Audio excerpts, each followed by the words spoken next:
നമുക്ക് രേവതിയുടെ സച്ചിയുടെയും നാളത്തെ നല്ലൊരു കഥ കേട്ടാലോ? എല്ലാ ദിവസവും ഉച്ചയ്ക്ക് രേവതിയുടെ സച്ചിയുടെയും പിറ്റേ ദിവസത്തെ വിശേഷങ്ങൾ ചാനലിനകത്ത് അപ്ലോഡ് ചെയ്യുന്നുണ്ട് കേട്ടോ. കാണാൻ താല്പര്യമുള്ളവർ കാണുകയും വീഡിയോ ഇഷ്ടപ്പെടുവാണെങ്കിൽ ഒന്ന് ഹൈപ്പ് ചെയ്യാനും മറക്കരുത് കേട്ടോ.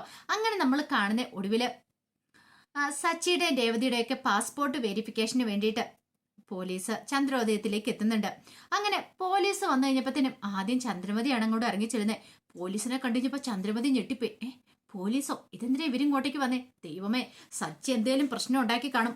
പെട്ടെന്ന് ചന്ദ്രമതി പോയി രവീന്ദ്രനെ വിളിക്കണം. രവിയേട്ട ഇങ്ങോട്ടേക്ക് വാ, അവൻ വീണ്ടും എന്തൊക്കെയോ പ്രശ്നങ്ങൾ ഉണ്ടാക്കിയിട്ടുണ്ട്.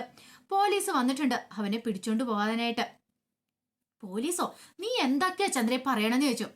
നിങ്ങളുടെ മോനല്ലേ, എപ്പോഴെങ്കിലും എന്തെങ്കിലും നല്ല കാര്യം ചെയ്തിട്ടുണ്ടോ? കുറെ കാലങ്ങളായിട്ട് കേസും കൂട്ടവും വഴക്കൊന്നും ഉണ്ടായിരുന്ന, പക്ഷെ വീണ്ടും തുടങ്ങിയിട്ടുണ്ട്.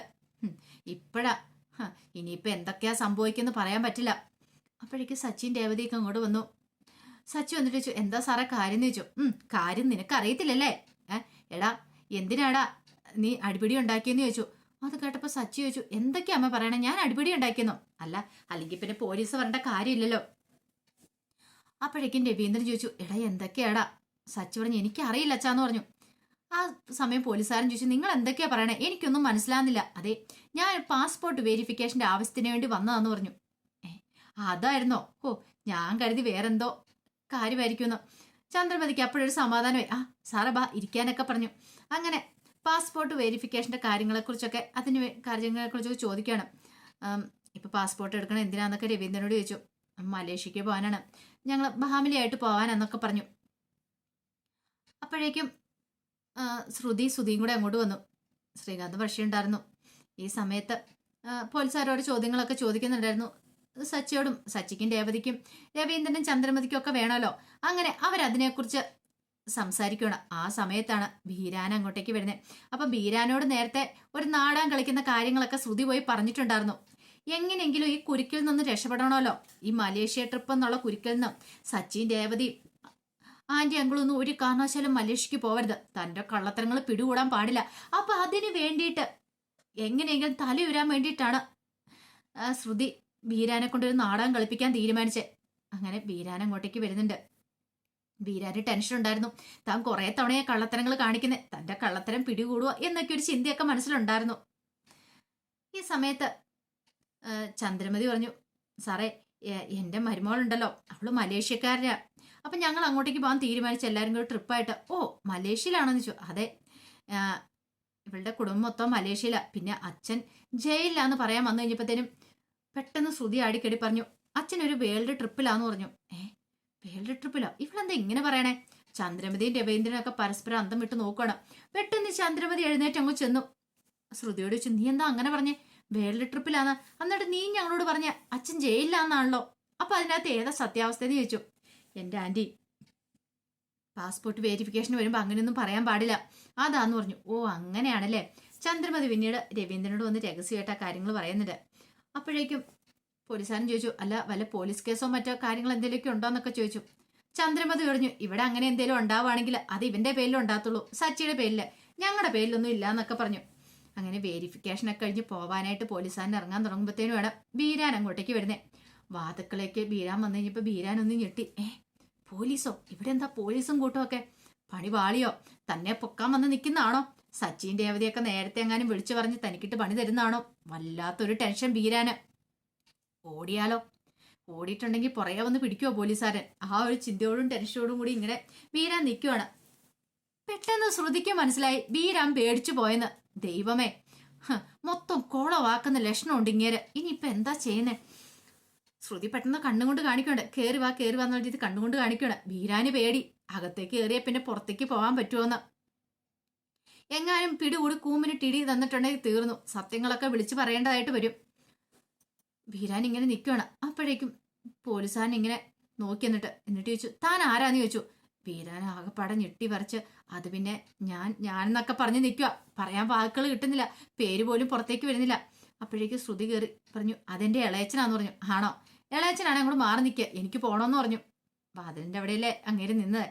ഒടുവില് പോലീസുകാരൻ അങ്ങോട്ട് ഇറങ്ങിപ്പോയപ്പോ നല്ല ശ്വാസം വന്നത് ബീരാന്. ഓ, രക്ഷപ്പെട്ടു. ഭാഗ്യം കൊണ്ട് തന്നെ പിടികൂടിയില്ല. അങ്ങനെ ബീരാൻ അകത്തേക്ക് ഇങ്ങനെ നെഞ്ചത്ത് കൈയൊക്കെ വെച്ച് വളരെ ദയനീയമായിട്ട് കയറി വരുന്നേ. അടുത്ത നാടകത്തിനുള്ള പുറപ്പാടാ. അങ്ങനെ വന്നു കഴിഞ്ഞപ്പം രേവതി സച്ചിയോട് പറഞ്ഞു, ശ്രുതിയുടെ ഇളയച്ചനാണല്ലോ വന്നിരിക്കുന്നേ. അപ്പോഴേക്കും ചന്ദ്രമതി പറഞ്ഞു, വാ ഇരിക്കാനൊക്കെ പറഞ്ഞ് ഞങ്ങളെ പിടിച്ച് ഇരുത്തുവാണ്. അല്ല എന്തു പറ്റി, മോക്കൊക്കെ എന്താ വല്ലായിരിക്കണമെന്ന് ചോദിച്ചു. ഒന്നും മിണ്ടുന്നില്ല, എന്തോ സങ്കടമുള്ള പോലെ മനസ്സിലായി. ശ്രുതി ചോദിച്ചു, എന്താ ഇളയച്ച, എന്തേലും പ്രശ്നമുണ്ടോ? എന്താണെങ്കിലും തുറന്നു പറ, ഇളയച്ചന്റെ മുഖമൊക്കെ എന്താ വല്ലായിരിക്കണേ. ശ്രുതി ചോദിച്ചു, എന്താ ഇളയച്ച, എന്ത് പറ്റി? ഇളയച്ചന് എന്റെ മുഖമൊക്കെ വല്ലായിരിക്കുന്നേ, ഞാൻ ട്രിപ്പിനെ കുറിച്ചൊക്കെ പറഞ്ഞാണല്ലോ, അപ്പൊ അതറിഞ്ഞിട്ട് വന്നാണോന്ന് ചോദിച്ചു. ചന്ദ്രമതി ചോദിച്ചു, ഓഹോ, അപ്പൊ ട്രിപ്പിനെ കുറിച്ചൊക്കെ വിളിച്ചു പറഞ്ഞിട്ടുണ്ടായിരുന്നല്ലേ? ഞങ്ങൾ വരുമ്പോൾ ഞങ്ങൾക്ക് ട്രീറ്റ് തരാനായിട്ട് അവിടെ ആൾക്കാരോടൊക്കെ വിളിച്ചു പറഞ്ഞാണോ അല്ലേ? ചന്ദ്രമതി ഭയങ്കര ഹാപ്പി ആയിരുന്നു. അപ്പോഴേക്കും ബീരാൻ പറഞ്ഞു, അതൊന്നും അല്ല കാര്യം, ഇതെങ്ങനെ പറയും ഞാനെന്നും പറഞ്ഞിട്ട് ഒറ്റ കരച്ചിലായിരുന്നു, നെഞ്ചത്തടിച്ച്. കരയുന്നോ? എന്തിനാ കരയണെന്നൊക്കെ രവീന്ദ്രൻ ചോദിച്ചു.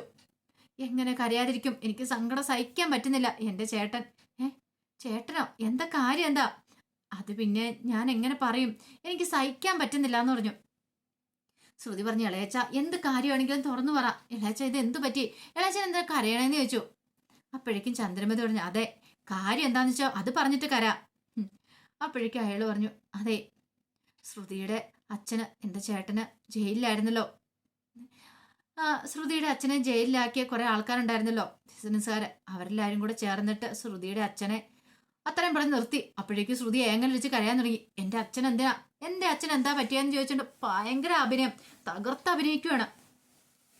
അപ്പോഴേക്കും ബീരാൻ പറഞ്ഞു, ശ്രുതിയുടെ അച്ഛനെ അവരെല്ലാരും കൂടെ ചേർന്ന് പോലീസ് സ്റ്റേഷനിലിട്ട് കൊന്നു കളഞ്ഞെന്ന് പറഞ്ഞു. കൊന്നു കളഞ്ഞെന്നോ? ശ്രുതി ഇങ്ങനെ അന്തം വിട്ട് നോക്കിയിട്ട് ഒറ്റ കരച്ചിലായിരുന്നു, എൻ്റെ അച്ഛാന്ന് വിളിച്ചിട്ട്. അപ്പോഴേക്കും ചന്ദ്രമതിക്ക് ഓടി വന്ന് ശ്രുതിയെ ഇങ്ങനെ ആശ്വസിപ്പിക്കണം. മോളെ നീ വിഷമിക്കാന്ന് പറഞ്ഞു. രവീന്ദ്രൻ ചോദിച്ചു, അല്ല എന്താ ശരിക്കും നടന്നേ? അത് പിന്നെ ശ്രുതിയുടെ അച്ഛൻ്റെ സ്വത്തുക്കളൊക്കെ തട്ടിയെടുക്കാൻ വേണ്ടി പാർട്ട്ണർമാർ ചെയ്ത പരിപാടിയാ. അപ്പം അതുകൊണ്ട് ഞങ്ങൾക്ക് കാണാൻ പോലും പറ്റിയില്ല എന്ന് പറഞ്ഞു. അത് കേട്ട് കഴിഞ്ഞപ്പോഴത്തേനും രവീന്ദ്രൻ പറഞ്ഞു, നടന്നു, സാരമില്ല. എടാ ശ്രുതി, എത്രയും പെട്ടെന്ന് ബാക്കി കാര്യങ്ങളൊക്കെ ചെയ്യണം. ബോഡി നാട്ടിലെത്തിക്കണം, അതിന് വേണ്ടുന്ന കാര്യങ്ങളൊക്കെ ചെയ്യണം. അല്ലെങ്കിൽ ശ്രുതിയും കൂടി നീ അവിടേക്ക് പോകണം, അങ്ങനെയുള്ള കാര്യങ്ങളൊക്കെ പറയണം. അപ്പോഴാണ് അടുത്ത നമ്പർ വരുന്നത്. വീരാൻ പറഞ്ഞു, പോയിട്ടൊന്നും ഒരു കാര്യമില്ല. അതെന്താ? പോലീസ് സ്റ്റേഷൻ ഇട്ട് തല്ലി കൊന്നറിഞ്ഞിട്ടുണ്ടെങ്കിൽ കേസും കൂട്ടും ആകൂലെന്ന് കരുതി അവന്മാർ അറ്റായിക്കാന്നൊക്കെ പറഞ്ഞിട്ട് നൈസിൽ ബോഡി ദഹിപ്പിച്ചതിന് ശേഷമാണ് അറിയിക്കണേന്ന് പറഞ്ഞു. അത് കേട്ടപ്പോൾ രവീന്ദ്രൻ അങ്ങനെയോ? കാരണം ഇവരൊന്നും പെട്ടെന്ന് ചിന്തിച്ചില്ല. കാരണം അങ്ങനെയും ചെയ്യാൻ പറ്റുന്ന കാര്യമല്ലല്ലോ. കേസും കൂട്ടാവും, പോലീസ് കേസും കാര്യങ്ങളൊക്കെ ആവും. കാരണം ബോഡി കാണിക്കണമല്ലോ. അതിനെക്കുറിച്ചൊന്നും ഇവർ ചോദിച്ചതുമില്ല. അപ്പോഴേക്കും ശ്രുതി വെച്ചു, ബോഡി കത്തിച്ച് കളഞ്ഞെന്നോ? അതെ മോളെ, കാരണം ഇത്തിരി പോലും അവശേഷിപ്പിക്കാതെ ഒരു തെളിവും ഇല്ലാതെയാണ് അവര് ബോഡി ഇല്ലാതാക്കി കളഞ്ഞെന്ന് പറഞ്ഞു. അത് കേട്ട് കഴിഞ്ഞപ്പോൾ എനിക്ക് എൻ്റെ അച്ഛനെ ഇപ്പൊ കാണണം, എനിക്ക് എൻ്റെ അച്ഛൻ്റെ അടുത്ത് പോകണം, എൻ്റെ അച്ഛൻ്റെ അടുത്ത് കൊണ്ടുപോകുന്നു പറഞ്ഞൊരു ശ്രുതി ഭയങ്കര ആക്ടിങ്ങാ. അപ്പോഴേക്കും ശ്രുതി പറഞ്ഞു, സമാധാനപ്പെട്ട് ശ്രുതി എന്നൊക്കെ പറഞ്ഞു. പെട്ടെന്ന് ശ്രുതിയുടെ ദേഹത്തേക്ക് ശ്രുതി കുഴഞ്ഞു വീഴുന്നതായിട്ട് അങ്ങോട്ട് അഭിനയിച്ചു. ബോധം കെട്ടി വീഴുന്ന പോലെ അങ്ങോട്ട് കിടക്കുകയാണ്. എല്ലാവരും ഞെട്ടിപ്പോയി. പെട്ടെന്ന് ചന്ദ്രമതി പറഞ്ഞു, രേവതി നീ കുറച്ച് വെള്ളം എടുത്തിടാൻ പറഞ്ഞു. രേവതി വെള്ളമൊക്കെ എടുത്തിടന്നു. മുഖത്തൊക്കെ വെള്ളം തളിച്ച് കഴിഞ്ഞപ്പോഴത്തേനും ശ്രുതി കണ്ണു തുറന്നിട്ട് ഭയങ്കര കരച്ചില്. ചന്ദ്രമതി ശ്രുതിയെ ചേർത്ത് പിടിച്ചു. മോള് കരയണ്ട, സമാധാനമായിട്ടിരിക്കുക എന്നൊക്കെ പറഞ്ഞ് സമാധാനിപ്പിക്കുമ്പോഴത്തേനും ബീരാൻ പറഞ്ഞു, എന്ത് ചെയ്യാൻ പറ്റും, ഇനിയിപ്പം ശ്രുതിയുടെ അച്ഛൻ്റെ സ്വത്തുക്കളുടെ കാര്യത്തിൽ ഇപ്പൊ ആകെപ്പാടെ പ്രശ്നമായിട്ടിരിക്കുക. അപ്പൊ സ്വത്തുക്കളൊന്നും ശ്രുതിക്ക് കിട്ടത്തില്ലേ എന്ന് ഒരൊറ്റ ചോദ്യമായിരുന്നു ചന്ദ്രമതി. അപ്പോഴേക്ക് സച്ചി രവീന്ദ്രനോട് പറഞ്ഞു, എന്താച്ചാ ഒരാൾ മരിച്ചപ്പോഴാണോ അമ്മയുടെ സ്വത്തിനെ കുറിച്ചുള്ള പറച്ചില്? രവീന്ദ്രൻ പറഞ്ഞു, ചന്ദ്രേ, ഈ സമയത്താണ് നീ സ്വത്തിനെ കുറിച്ചൊക്കെ ചോദിക്കുന്നത്? നിനക്ക് സാമാന്യ ബോധമില്ലേന്ന് ചോദിച്ചു. അപ്പോഴേക്കും ബീരാൻ പറഞ്ഞു, സ്വത്തുക്കളൊന്നും കിട്ടാതിരിക്കില്ല, അത് കേസും കോടതിയായിട്ട് ഇനി മുന്നോട്ട് പോകണം, എത്ര കാലത്തിന് ശേഷം കിട്ടുമെന്നും പറയാൻ പറ്റില്ല. ശ്രുതി മോളല്ലേ, അപ്പൊ ശ്രുതിക്ക് തന്നെ അവകാശപ്പെട്ടാണ്, കിട്ടുമെന്ന് പറഞ്ഞു. ചിലപ്പോൾ കുറച്ച് കാലങ്ങൾ കഴിയേണ്ടി വരുമെന്ന് പറഞ്ഞു. ഓ, അപ്പൊ കിട്ടുമല്ലേ? ഓ, സമാധാനം. ചന്ദ്രമതിക്ക് ആശ്വാസമായി.